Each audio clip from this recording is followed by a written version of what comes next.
Olá, vamos a mais um consultório de família. Bem-vindos e bem-vindas. Entra, fique à vontade. Portas abertas aqui no consultório de família, porque você, claro, é nossa família. Bem-vindos todos. Obrigada pela sua companhia de sempre. Hoje, mais uma vez, um tema pertinente à experiência de muitas famílias. Pessoas que convivem com usuários de drogas, pessoas que são as chamadas codependentes. Como lidar, o que fazer? Conversando com a psicóloga especialista no tema, que participa conosco hoje no consultório de família, ela mesma dizia há pouco que muitas vezes pessoas que convivem com usuários de droga, os drogaditos, elas procuram ajuda para o indivíduo em questão, mas dificilmente para elas mesmas, ainda que não saibam, mas são muito necessitadas de ajuda. Nosso convite é que você fique com a gente, e isso serve para toda a família e certamente também mais uma oportunidade de aprendermos juntos no programa de hoje. Eu espero sempre o seu comentário, o seu feedback aqui para o nosso programa, usando as nossas redes sociais. Fique à vontade, é muito bom ter você com a gente, trazendo também as suas histórias, a sua experiência. É sempre necessário essa troca para a gente continuar fazendo algo que responda às suas necessidades. Combinado assim? Então tá bem. Apresento a minha convidada de hoje, a Amanda Alcântara. Ela é psicóloga especialista em dependência química, em ajudar famílias, indivíduos em dependência química e codependência para os familiares. Bem-vinda, tudo bem? Tudo bem, amiga. Obrigada pelo convite. Um prazer enorme estar aqui novamente, né, com esse tema que é tão pertinente, né? Como você trouxe aí, quando as pessoas vão procurar. E eu fico muito feliz de poder contribuir um pouco, né, com o meu trabalho, com os estudos, nessa área que está crescendo cada vez mais, que é a dependência química e que vem adoecendo, né? Por exemplo, agora na pandemia, nós tivemos um índice alto de aumento de alcoolismo, por exemplo, né? As pessoas ficaram confinadas em casa, as coisas, né? Os relacionamentos foram estreitando e aí os problemas começaram a surgir, né? Então, o consumo de álcool, por exemplo, dentro, né, nesse período de pandemia aumentou. Não que já não houvesse, Sim, mas foi uma coisa que ficou um pouco mais chocante, mais evidente. Porém, a gente já entrando no tema praticamente, vamos lá. as questões familiares, o sistema familiar, ele trouxe também para nós à luz aquelas coisas que estavam escondidas, veladas e o adoecimento também dos cônjuges, dos pais. Quando nós falamos de codependência, hoje nós falaremos basicamente desse relacionamento codependente entre o drogadito, o dependente químico, com os seus familiares. Porque o termo codependente, ela ainda não entrou no DSM, né? Ainda tem muitas discussões acerca do que é a codependência, porque ela ainda não é classificada como uma doença, um transtorno emocional ou psicológico. Ela é considerada um padrão disfuncional de comportamento de ordem psicológica e emocional. É um padrão de repetição, aonde a pessoa que desenvolveu a codependência, ela tem uma necessidade muito grande em controlar o outro e dependência afetiva. É uma pessoa que tem uma característica de anular a sua própria vida, as suas próprias vontades, os seus desejos para o outro, tá? Isso num parâmetro geral. Mas vamos falar um pouco disso dentro dessa dinâmica familiar da dependência química.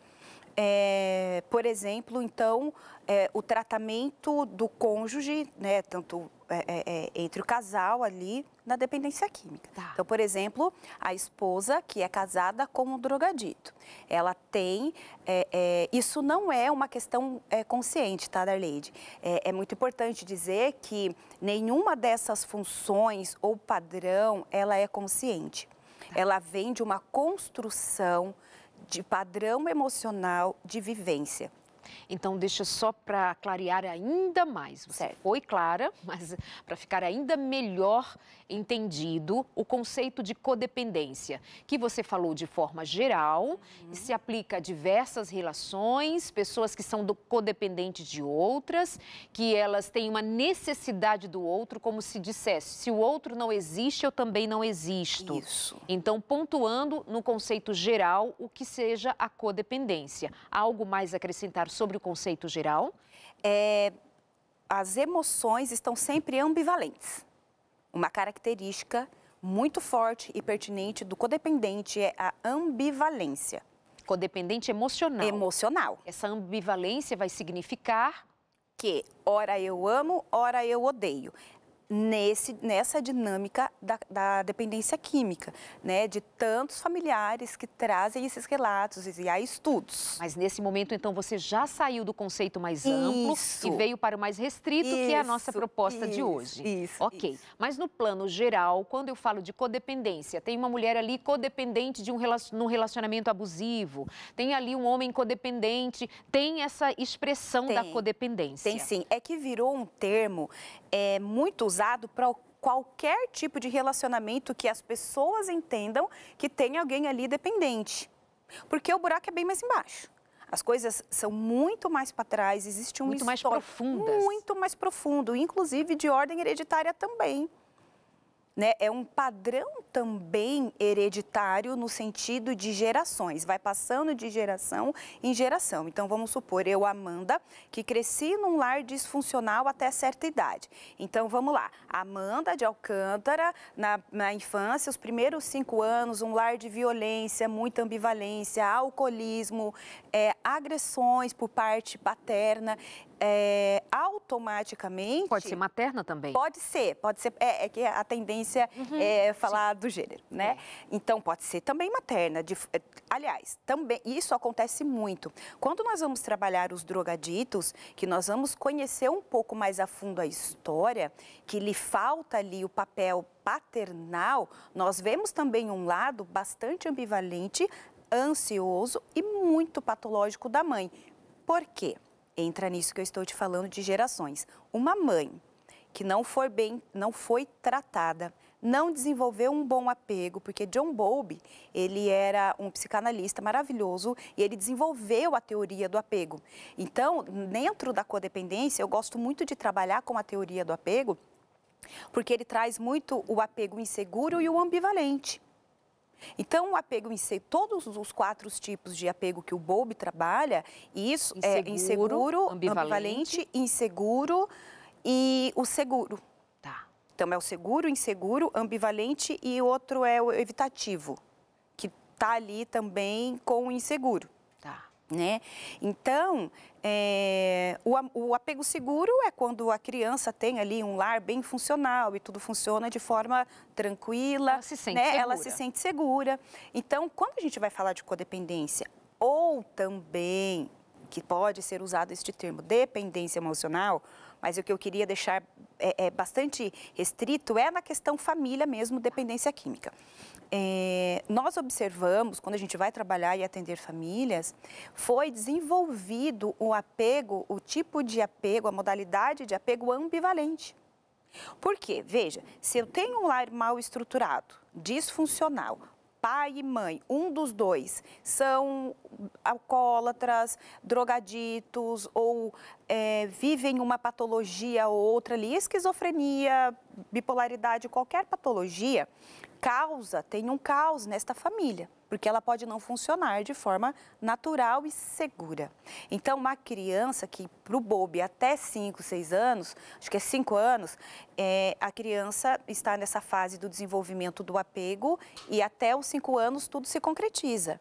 Então, na vida adulta, a criança, né, o adulto, ele vai padronizar as suas emoções ambivalente que ele tinha no lar. Baseados no lar, no ambiente em que ele foi criado, naqueles primeiros anos. Isso se torna um aprendizado para a criança, que é assim que se ama, é assim que se relaciona, no sofrimento, nessa ambivalência, nessa insegurança. Então, no ambiente caótico também. No ambiente caótico, ele entende que aquele é o padrão e vai seguindo aí e torna-se esse adulto. Por isso que se torna também essa questão de pular gerações. Porque o que acontece? Se você está num lar de alcoolista ou de drogadito, as pessoas, quem está ao redor, né, as bocas falam muito isso. Vai ser igual ao seu pai ou sua mãe. Uma criança que já está insegura, que já está num caos, precisando, implorando por amor, ela vai entender o quê? Bom, só me resta ser isso. Então, ela vai desenvolvendo. Então, quando chega na vida adulta, essa pessoa que desenvolveu a codependência, ela vai a todo custo, com muito medo, por isso é ambivalente, medo e outrora tentar ficar seguro, ela ama, mas tem medo de perder, e aí vira aquele caos. Ela vai buscar, na vida adulta, um ambiente que lhe seja parecido com o que ela foi ensinada e crescida. Porque é o conhecido dela. É o conhecido. Por isso que a gente tem que tomar cuidado. Não que isso, porque ele é um padrão psicológico, é um padrão comportamental, que da mesma forma que foi aprendido, ela pode também aprender novas formas. Então, não é assim... taxado uma vez codependente eternamente. Não, somos humanos, somos pessoas inteligentes, temos diversas ferramentas. Enquanto estamos vivos, poderemos mudar, sim, a todo tempo. E o que Bowlby fala também que é muito bacana? Todos nós, seres humanos, precisamos de afeto e desenvolver vínculos. Então, o codependente, ele tem uma dificuldade muito grande de desenvolver vínculos. Fica num âmbito muito superficial. Por quê? Se eu me apego demais, o outro vai embora. Mas se eu não faço nada para o outro ficar, aí se submete. Eu não consigo ter a atenção do outro.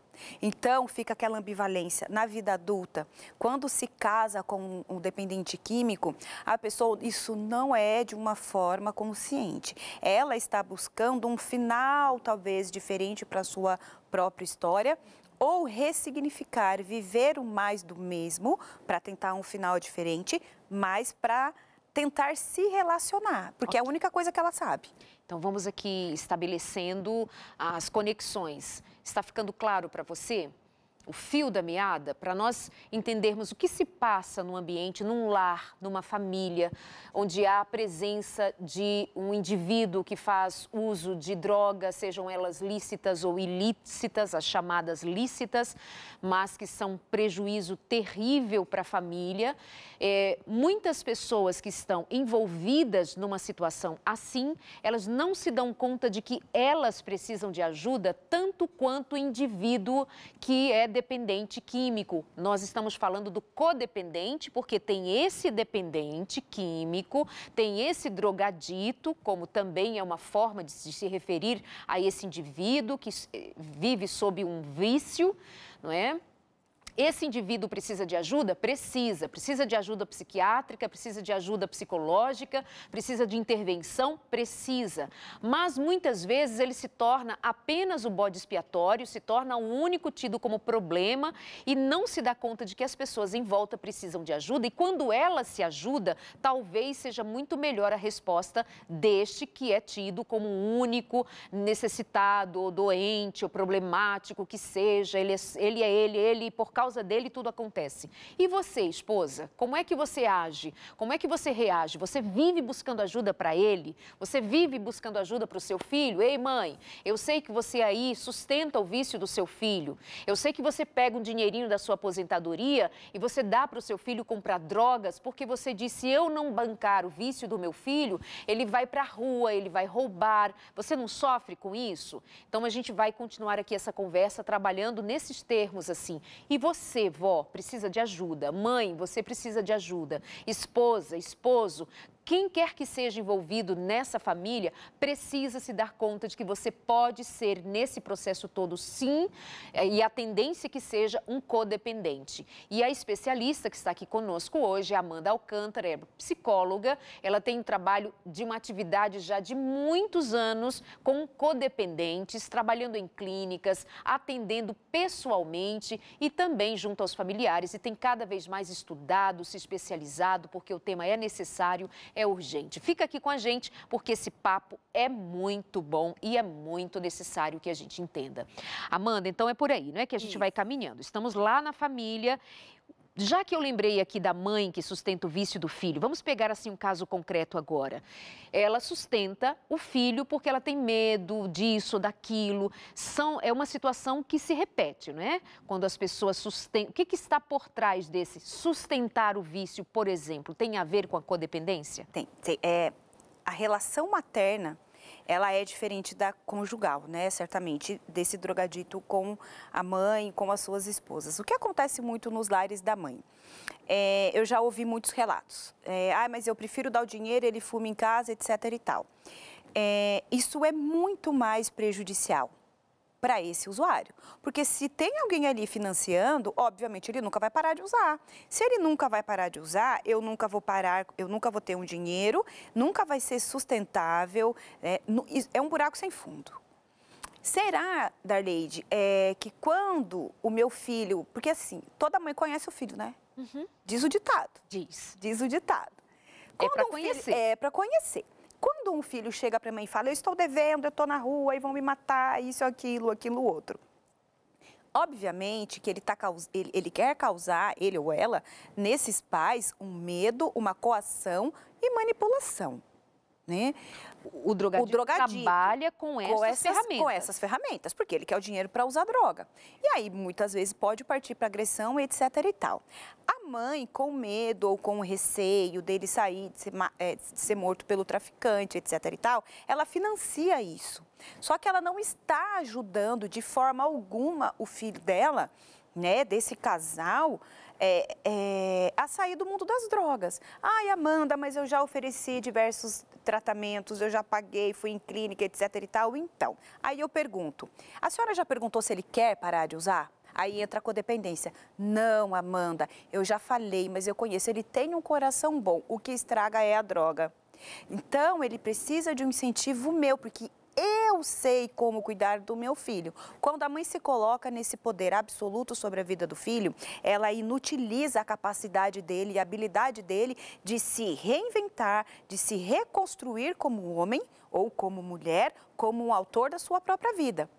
E responsável pelas suas atitudes. Se alguém é responsável por todas as lambanças que eu faço, então eu estou sempre saindo ileso. Então, principalmente no início, mães que estão no início de uso de droga, não facilite. Porque quando você está dizendo para ele, pode fumar em casa, eu permito, fique atenta. Será que você está querendo proteger o seu filho ou você está querendo proteger a sua família da boca do povo? Essa é a palavra correta. Né? Porque não querer que a sociedade, ou com os amigos e a família, conheça o segredo da família que há alguém usando droga, automaticamente você empurra mais o seu filho ou a sua filha para o mundo das drogas. E as drogas não estão para brincadeira. Então, muitas vezes, as mães não conseguem. Eu entendo você, mãe, eu compreendo você, tenha certeza. Mas a angústia em que você sente em liberá-lo para usar na rua vai ser a mesma dele usar droga em casa. O que você está dizendo, eu acho importante a gente dizer assim, isso que você diz para uma mãe é muito delicado, né? Sim. Por isso que você se antecipa em dizer, eu te entendo, eu compreendo, não estou sendo fria, então eu devo perguntar.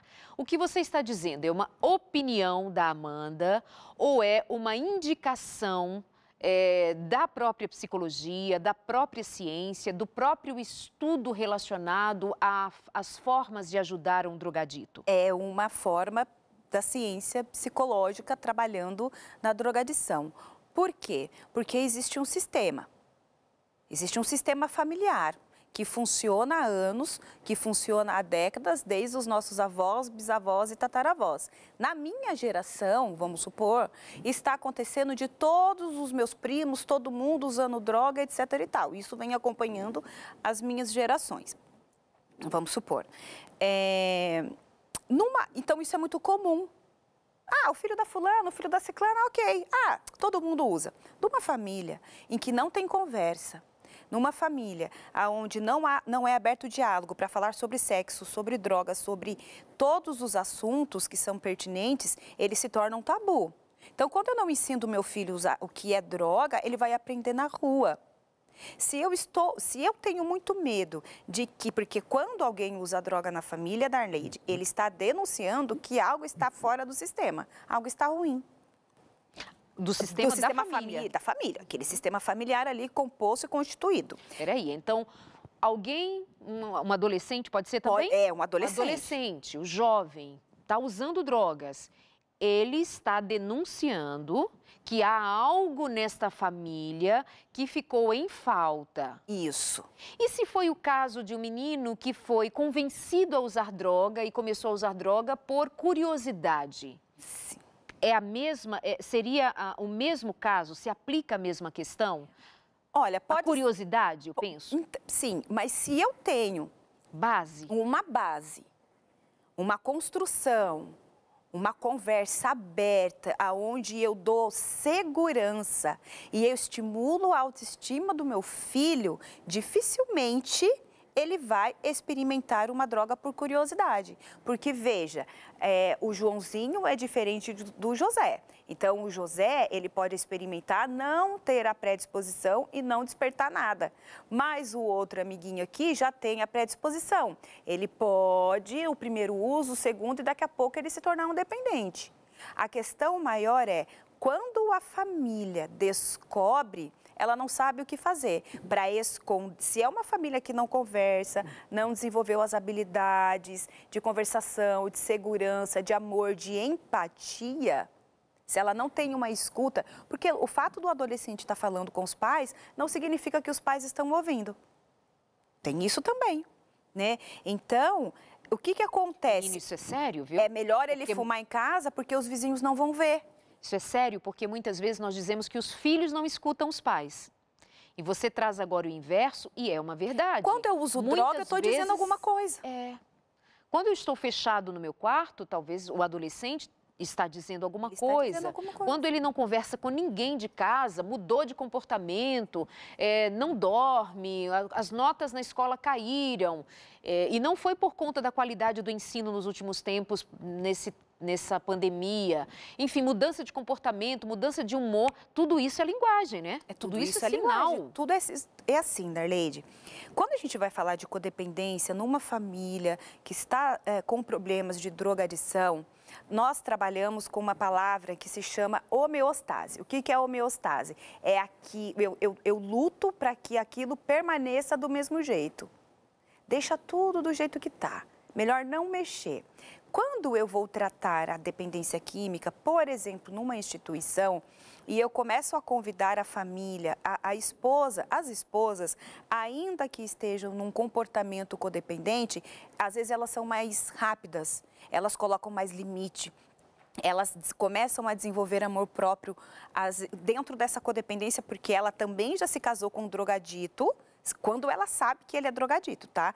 Porque pode acontecer da esposa ser casada há anos e depois de não sei quanto tempo o marido foi lá, encanou, será que deu na cabeça dele com 40 anos e foi usar droga?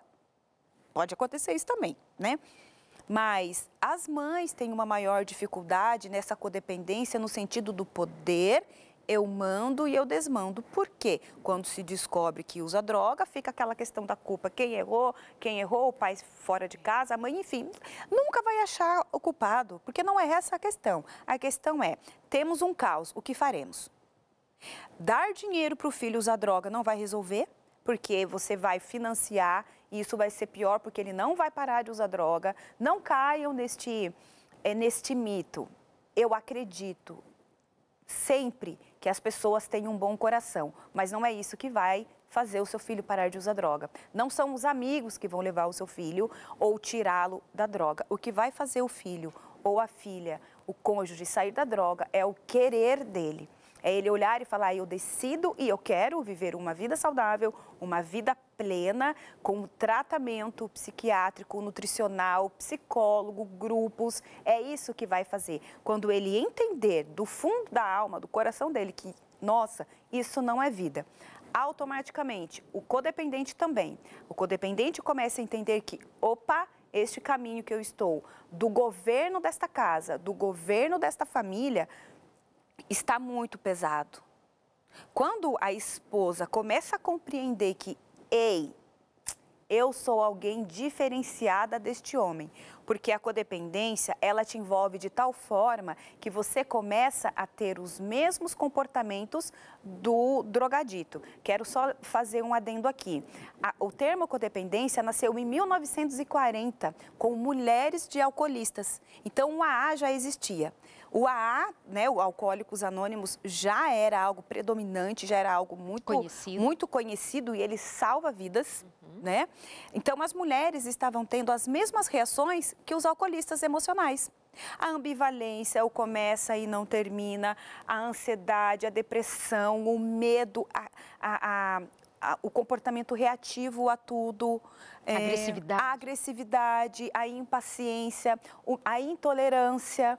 Então, esse termo surgiu aí, em 1940, com os grupos de AA. Então, desde então, a psicologia e a ciência vem tentando encontrar uma melhor forma, né? Mas a base de apresentar. Mas a base é sempre essa, o desejo incontrolável de controlar a vida do outro, como se pudéssemos, né? Querer colocar ali querer achar que é onipotente, né? Então, quando a mãe dá o dinheiro para o filho, o que ela está dizendo? Usa aqui, eu tenho controle, ninguém vai te machucar, ninguém vai te bater.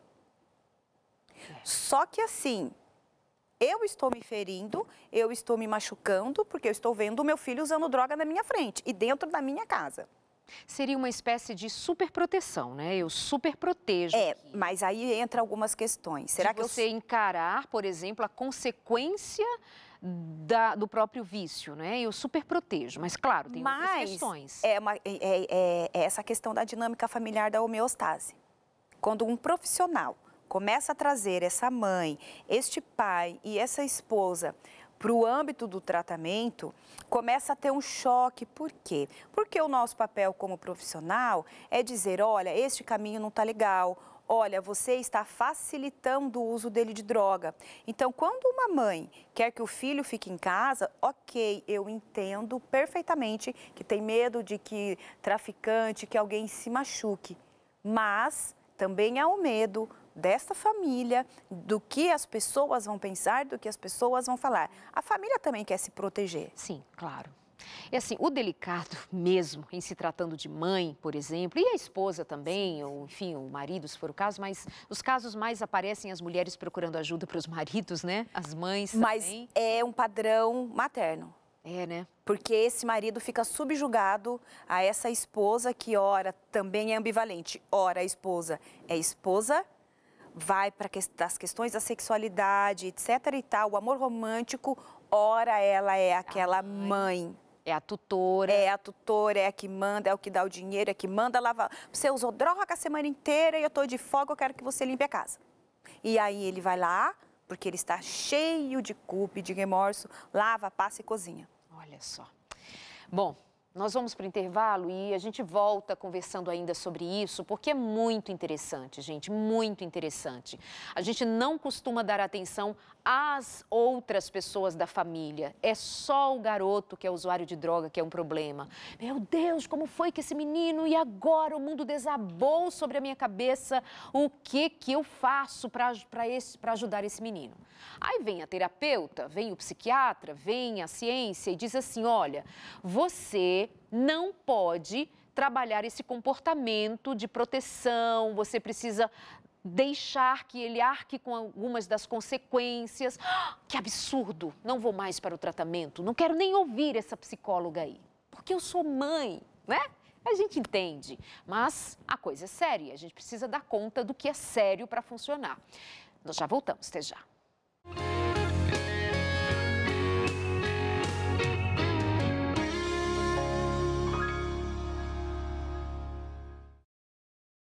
Meus amores, vocês sabem que nós temos oferecido para você um material excelente aqui nos últimos dias, que trata da saúde emocional. E hoje o nosso tema é próprio para você parar e estudar um pouco sobre as emoções. A revista Sentimentos, a ciência do existir.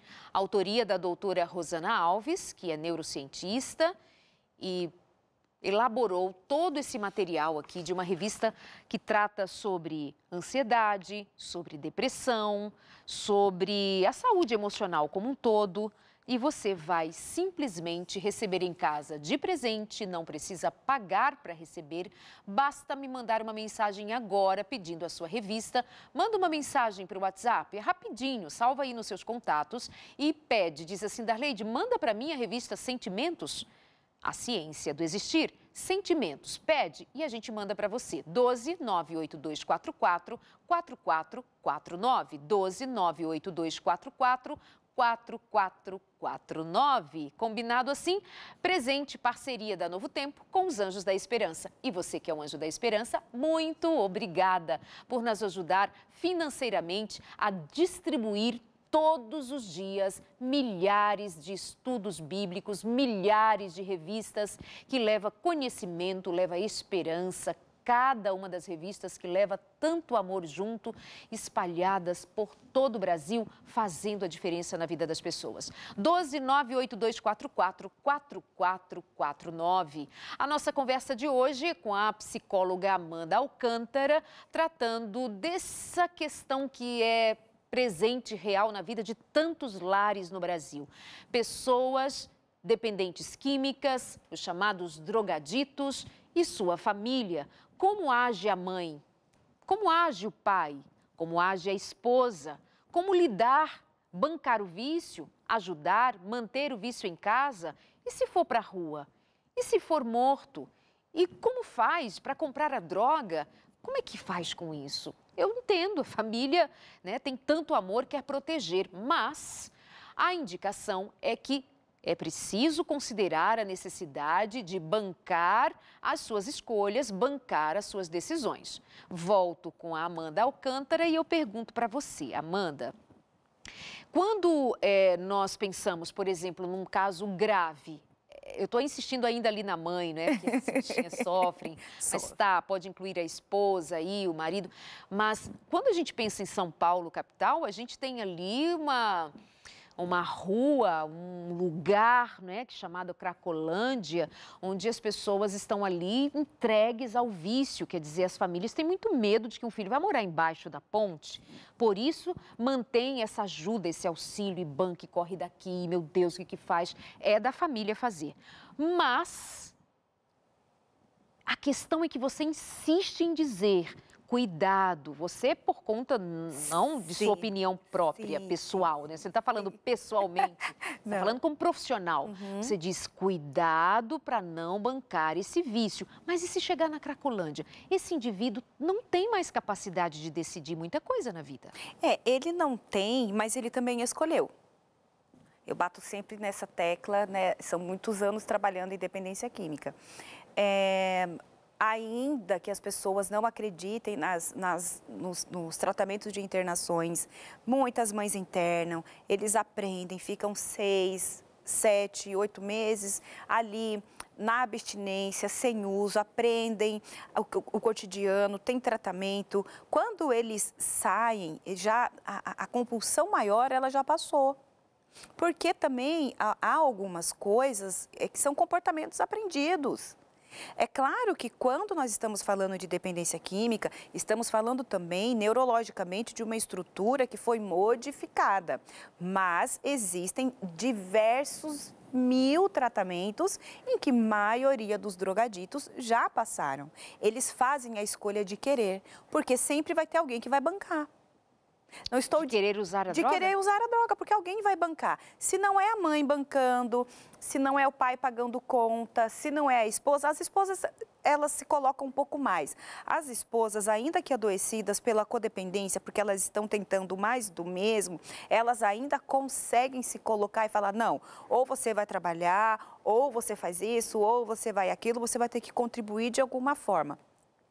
As esposas, elas, ainda que adoecidas num padrão dependente emocional, ambivalente, ora eu amo este homem, ora eu odeio este homem, ora eu quero que ele vive, ora eu quero que ele morra, ainda conseguem colocar alguns limites. Então, por exemplo, você precisa, as experiências são diversas, de uma mãe que interna um filho e vai visitá-lo e de uma esposa. A esposa, ele põe na lista, eu quero bolacha traquinas, bono e passatempo, põe para a mãe. A mãe leva tudo isso e um pouco mais. A esposa não leva nem o passatempo, nem a traquinas e nem a bono. Não, você vai comer o que tem aí. E ela tasca de fazer aqui propaganda para os biscoitos. Ai, perdão! Mas sabe por quê? Amiga, que quando eles vão tomar café, eles oferecem. E eu, que não sou boba nem nada, vou e pego a que é mais gostosa, né? Porque eles têm necessidade do doce também. Então, se eles estão em abstinência. Então, a mãe se coloca neste papel de que ele é frágil, ele não dá conta da vida sem mim. A esposa diz assim, ele vai dar conta desta vida porque ele casou, ele tem família, ele tem filhos e eu preciso que ele se torne responsável pelas atitudes dele. Você está dizendo que a mamãe leva tudo que o filhinho quer, pediu, seja um que exemplo. faz mal, seja que... Um exemplo, a esposa ela já se... Ela diz, não, eu não vou deixar de comprar o leite, o arroz, as coisas aqui de casa para levar para o bonito a bolacha traquinas. Lá tem, né, normalmente as instituições oferecem comida, ele vai comer o que tem lá, porque ele vai aprender que a gente aqui fora está suando. A mãe não, ela se endivida, ela compra, quando ele sai, ela compra celular, ela compra tênis, ela esconde do pai o que está fazendo pelo filho. Então, a questão da homeostase quando eu interno meu filho, ele realmente é o bode expiatório e é ele o problema. Quando eu tento trabalhar essa mãe ou esse pai, os pais são um pouco mais racionais, acho que isso é também do gênero masculino. Vamos lá, vamos fazer, vamos acontecer, porque comigo aconteceu assim, assado E a mãe? Deu certo. Por que a mãe é assim? Por que a gente que é mãe trabalha nessa sintonia? Olha, de dó, de peninha, é coisa de mãe, né? Mas é prejudicial. Olha, eu acho que é coisa de mãe com gênero masculino.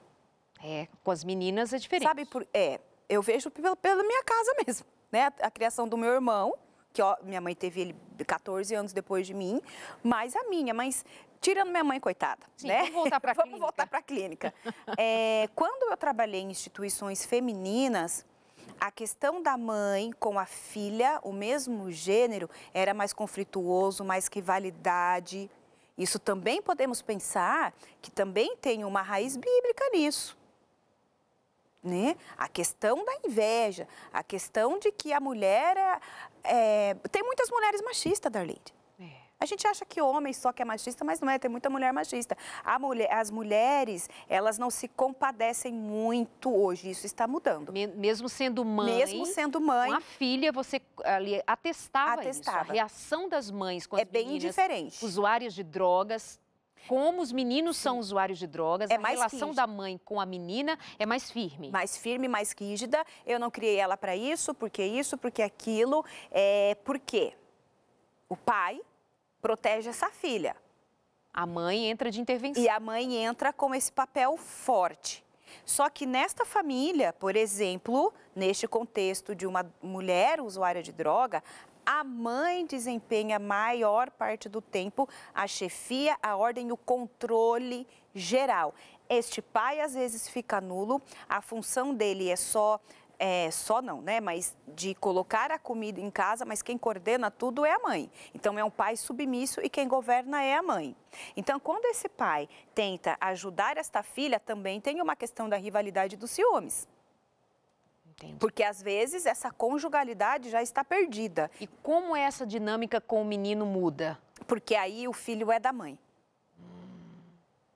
É o meu filho. Eu conheço porque ele saiu daqui. Ninguém conhece ele melhor do que eu. E a menina não, né? A menina não. Ela não saiu da menina é do papai. É do papai. Então, é muito complicado. Muito. E aí, ele se torna realmente o filhinho da mamãe, né? Onde a mãe acoberta, esconde coisas do pai, o pai quer intervir, aí ele se torna ruim, né? E as esposas, elas se colocam num lugar assim, mães, por favor, deixem ele fazer o papel dele de pai. Só que como que ele vai fazer um papel bom de pai se ele não deixa de ser filho? Nossa, tem tantos programas que você já fez aqui, né, sobre isso, mas na drogadição isso é tão claro e é tão doloroso, porque uma castra demais este homem. Esse gênero, né, o gênero masculino, fica muito castrado porque tem uma mãe que super protege, uma esposa que quer que ele cresça, que ele seja forte e presente neste lar, mas quando ele falha, ele triangula, ele faz uma aliança com essa mãe. E aí, obviamente, essa mãe, não são todas, tá, gente? Ela começa a ter raiva dessa nora, porque olha o que ela está fazendo com meu filho. E aí, o que ela faz? Ai, mãe, tá faltando um dinheiro lá em casa para comprar o leite. Ai, mãe, tá faltando isso. A mãe vai e dá por dó. Não, mas isso é um incentivo, ele tem um bom coração. Bom coração, eu acredito que tenha, mas bom coração não traz responsabilidade para a vida. E aí, quando nós vamos olhar para os lares, por exemplo, e outra coisa, as mães precisam também observar que quando você dá dinheiro, mais e mais ele usa, mais prejudicial fica. Eu quero fazer só uma advertência de que mães, por favor, procurem grupos de autoajuda. Por quê? Você está criando um monstrinho. Porque uma hora ele vai para cima, ele vai roubar, ele vai matar, ele vai ferir de qualquer forma. Mas fugiu o que eu ia falar, na verdade. Mas é muito perigoso porque a mãe se coloca nesse... É isso que eu ia falar. A mãe, para não mexer na homeostase, e porque é codependente e não tratou e não cuidou, ela se coloca num lugar de onipotência para a vida deste filho, em que sem mim ele não será nada. Só eu posso ajudá-lo. Só eu posso ajudá-lo. Pois é. Aqui fica mais uma vez, não é? Essas intervenções que a gente precisa aqui fazer para chamar a sua atenção, para que não se perca todo esse conteúdo e muito mais. Aqui são questões muito pontuais e até superficiais, porque se for estudar a fundo, gente, pai e mãe têm uma responsabilidade absurda em quem nós somos hoje, em relação aos nossos pais, o que semearam, o que fizeram e o que nós estamos fazendo com os nossos filhos. A gente precisa dar uma olhadinha pra gente. Mãe, por que você é essa mãe super protetora do menino, dos seus filhos homens? Mãe, por que você não dá o direito de o pai agir, falar, intervir? Por que você castrou esse pai? Por que você abafa a voz do seu marido? E super protege esses meninos, ou esse menino único que seja. Para um pouco para pensar. Tem mães que, de fato, anulam a autoridade do pai. Aqui, às vezes, a gente fala, e é uma realidade comum de se falar, de homens machistas, eles são terríveis. Olha, quase para levar os homens para a forca, hein? Ainda bem que não se tem mais a forca, mas você me entende o sentido figurado? Como se homens não prestam, varre da face da terra homens, castram, afeminiza, deixa tudo muito silente, porque agora nós vamos mandar.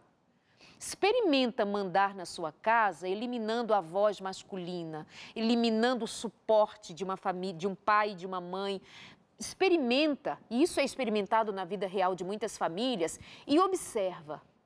E eu perguntava para você, e vou te perguntar outra vez, Amanda, é pertinente pensar sobre casos de drogaditos, homens ou mulheres, enfim, jovens, o que seja, nos estudos feitos a respeito, a figura do pai faz falta, a figura do pai é necessária? Há estudos que demonstram a eficiência da presença masculina, ainda que não seja o pai biológico, ainda que seja um outro familiar, mas exercer a função paterna ou não exercer influencia, por exemplo, para que alguém se torne ou não um dependente químico? Sim, ela influencia porque a figura paterna é aquela que o pai ele dá a força, o incentivo, ele é o herói, ele é o provedor, ele vem com a proposta de inserir normas e regras dentro desta casa. Mas ali ela vai dizer o seguinte, ó, presta atenção aqui, ó, ela vai dizer ali, ó, mas o meu marido é um mau exemplo.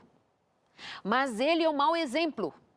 Nós estamos falando aqui sobre a função paterna. Não estou neste momento dizendo que nem você que possa ser o pai biológico, mas a figura paterna e não somente a materna, entende? Pode ser o avô, pode ser um tio, pode ser um padrinho, alguém que vem ocupar. O que a gente está querendo fazer você entender é que para ser funcional essa relação, não é de modo nenhum saudável que você, mãe, tome a frente, aniquile a presença desta outra figura que é sim importante para o bom desenvolvimento dessa criança e não é opinião sua, é estudo. É estudo, é psicologia. É academia. É academia, né? A figura paterna ou alguém que desenvolva essa paternagem, ela é muito importante no processo de identidade, desenvolvimento de identidade da criança, né? E vamos falar agora como Amanda, né? Ninguém nasceu da cegonha. Ainda que se queira anular os gêneros, a figura paterna, o homem tem o seu papel na sociedade, né? E isso precisa ser validado também, né? Assim como as mães e as mulheres são validadas, a paternidade, ela precisa também ser bem desenvolvida e que as mulheres queiram que essa paternagem seja boa e desenvolvida. Então, quando a gente vai falar de dependência química, como que eu vou ser pai se eu nem sei o que é filho? Porque, na verdade, eu nunca deixei de ser filho, né? É diferente da mulher, por exemplo, que desenvolve a dependência química, que elas são mais proativas, às vezes, nessa questão de amadurecer e vamos lá e vamos fazer. Mulher, acho que no sentido geral, nós somos um pouco mais proativas mesmo. Por quê? Porque nós nascemos e crescemos numa cultura machista, em que o homem tem que bancar a casa e a mulher ficar em casa fazendo as coisas. Então, as mães educaram seus filhos assim. Mais ou menos, né, amiga? Mais ou menos, porque também assim, tudo é machismo, tudo é machismo e a gente olha para a realidade, a gente vai encarar que, na verdade, faz tempo que as mulheres, desde a Segunda Guerra Mundial, que as mulheres saíram de casa e foram trabalhar. Então, mas vamos pensar que... Mas assim, eu entendo o que a gente está dizendo quando a gente fala de cultura machista, mas de qualquer maneira nós temos mais habilidades de sobrevivência. Olha, o que eu pensei aqui agora, o que eu lembrei do conteúdo. É que a gente... Que bom que você lembrou. Porque esse negócio de brigar, tudo é machismo, tudo é machismo. Não é. E aí a gente se coloca no lugar de vitimismo, e aí tudo gira em torno disso, e precisa cuidar. Né? Precisa cuidar. O que eu lembrei agora aqui do conteúdo é assim, se eu estou casada, eu, Amanda, eu sou casada e tenho 2 filhos, um está usando droga e o outro está bonitinho estudando na escola. Só que se eu não estou bem na minha conjugalidade e eu já sou codependente, se eu não desenvolvo bem a minha conjugalidade com meu marido, por isso os casais precisam, quando estão vendo que algo está errado, fazer terapia de casal. Isso é maravilhoso, isso é pertinente. Com o meu marido, basta você ver mães que põem seus filhos até 12 anos para dormir no meio. Uau! Eu já não quero ter relação com meu marido. Então, isso é um sinal. Então, na questão da codependência, da dependência química, quanto mais ausente esse pai estiver, mais o filho é meu, mais eu me coloco neste lugar de salvadora e controladora, mais eu acuso meu marido e mais eu me coloco diante da sociedade. Olha como a minha vida é difícil. O pai não faz nada, o filho é um drogado e eu faço o quê? Isso. Então, o que você faz? Você vai se tratar, você vai a grupos. Tem uma palavra que na psicologia que se chama diferenciação. Eu me distancio, eu preciso, como codependente, principalmente as esposas, elas conseguem, eu preciso me distanciar desta doença do outro. Eu preciso cortar o cordão umbilical, a simbiose que eu tenho nesta relação, para que eu possa me enxergar e ver o quão capaz eu sou de viver por si mesma, ter a minha própria identidade e aí poder amar o outro. Quando eu super protejo e anulo o outro, isso não é amor, isso é doença. Então, se diferenciar é eu entender que o uso de droga do outro não pode mais influenciar as minhas emoções, porque na codependência é isso. Ele usa a droga, fica irritado, fica agressivo, fica fora. Eu em casa fico em pânico, fico com medo dele chegar agressivo, me roubar, me fazer alguma coisa, fico deprimida, desenvolvo ansiedade, insônia, depressão, obesidade, tá? Diversas coisas. Então, se o meu cônjuge está bem, o meu cônjuge drogadito, se ele está limpo, se ele está sem usar droga, eu estou bem. Quando ele vai para a droga, eu recaio também emocionalmente, porque eu conto que a minha felicidade está na mão do meu cônjuge, do meu namorado, marido, sei lá quem, e quando ele usa droga, eu me desmonto. E aí fica aquele jogo. Então, ele precisa de alguém que acredite que ele tem um bom coração e vai parar de usar droga, e eu preciso, o codependente não tratado, eu preciso desse caos para reafirmar que eu sou a salvadora e a controladora. A codependente adoecida, ela precisa ter a sensação que está no controle das coisas, seja do marido, da casa e dos filhos. Quando está no uso de droga, eu tenho até o controle do uso de droga dele. Você já me disse certa vez, e também outros profissionais que passaram por aqui já disseram, que o codependente, ele também tem ganho nessa relação. Você está me dizendo, então, outra vez, que o ganho desse codependente... Isso é sério, viu, gente? A gente sempre vai se colocar, ou a tendência é se colocar no lugar de vítima. Eu sofro, eu sou coitada, meu pai, porque ele usa droga, minha vida, olha, eu estou desesperado porque usa droga. Vem a especialista, vem a ciência, vem o estudo, vem para dizer assim, ei... Mas é preciso cuidar, porque provavelmente você tem algum ganho aí. Você diz, ganho? Eu só perco o meu juízo. Eu tô para ficar louca. Que ganho, amiga? Esse. Esse? Eu preciso do caos para eu sobreviver. Porque eu vim de um lar caótico, eu vim de um apego disfuncional, eu desenvolvi, né? A pessoa desenvolveu um apego ambivalente, inseguro, aonde eu só sei me relacionar nesse tipo de relacionamento. O meu ganho é enlouquecer. Esse é meu ganho. Porque se eu quero perder, eu preciso me distanciar da doença do outro. Eu preciso compreender que o fato dele usar droga é uma escolha dele. E há mulheres codependentes que estão bastante adoecidas, que às vezes permitem que eles usem dentro de casa também para ela ter o controle. Ah, eu sou a esposa, legal. Estou fazendo por amor. Estou fazendo por amor e porque ele tem um coração bom. E tem amor também. Disfuncional, mas tem. Essa é a questão, né? Eu fico aqui repetindo, fico aqui provocando, para você entender que a coisa não é tão simples. Faço por amor. Aí ela diz, mas é amor disfuncional. Não é amor que sustenta, não é amor saudável, não é amor, assim, daquele amor que deveria ser firme, gentil, cuidadoso, mas firme, sim, não, não, de forma nenhuma. Você escolheu, esse é o caminho, não, eu sou eu, que aí você tem o cuidado de fazer a gente pensar, né? Que assim, esse distanciamento você tem uma identidade ainda, você não é a mulher do drogado. Você não é a mãe do usuário de droga, você não é a esposa, o esposo, o filho, ou, sabe? Você tem um nome, você tem uma identidade ainda, você é você ainda, você não é outro. Mas você está se tornando igualzinho. Não, você está louca, Amanda, você está louca, Darleide. Eu não uso droga. Ele usa droga e você vive os mesmos efeitos. Ela disse isso aqui durante todo o programa. Sim. O codependente usufrui dos mesmos efeitos. Você fica com raiva, você fica ansiosa, você fica doente. O seu padrão de doença, entendeu? Então, bom, nós vamos aqui caminhando já, encerrando o programa. Ah, não. De verdade. Lembrei menina, de uma coisa, sabe qual é a palavra, coisa. a palavra que amarra o codependente ou que faz a pessoa ficar ali? Só você vai conseguir me tirar da droga. Pronto, acabou. Se o droga... Porque eles são manipuladores e persuasivos. Olha... Ou ele chega e fala assim... Eu preciso de você. Aí, minha filha, uma boa codependente ou um bom codependente, sabendo que tem alguém que precisa de mim, nossa, é isso que eu preciso para a vida. Porque eu preciso do caos para eu sobreviver. Então, eu não me distancio, eu continuo no meio do caos lá da minha infância. Amanda, obrigada, viu? Obrigada, amiga. Obrigada por dizer essas coisas difíceis de ouvir. E de falar. Não. Mas também é difícil de falar, né?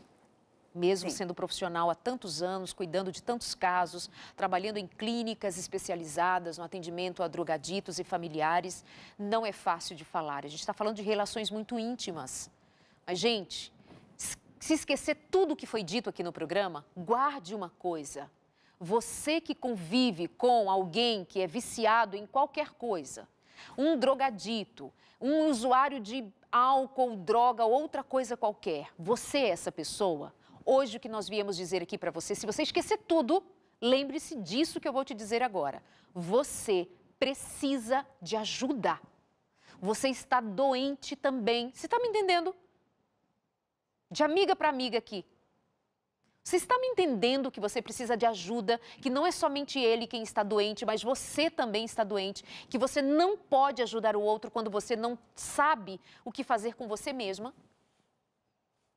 Presta atenção, hein? Cuida disso. Se você não se cuidar, você não tem força para ajudar ninguém. Se você não toma juízo, postura, atitude, se você não busca ajuda, se você não se coloca como alguém que agora eu quero acertar, agora eu quero ajudar do jeito certo, você só vai ver o outro desabando abismo abaixo e dizendo, oh... E outra coisa, mãe, tem filho aí em casa, você trata de deixar de ser o tinhenhen da mamãe. Deixa o menino crescer, deixa ser gente grande, porque se você não deixar, no primeiro contato com as drogas, ele vai dizer, vem mamãe. Isso é sério, hein? Mães que não sabem ser mães, sofrem e fazem os outros sofrerem. Beijo, meus queridos, obrigada pelo carinho, até a semana que vem, que Deus os abençoe.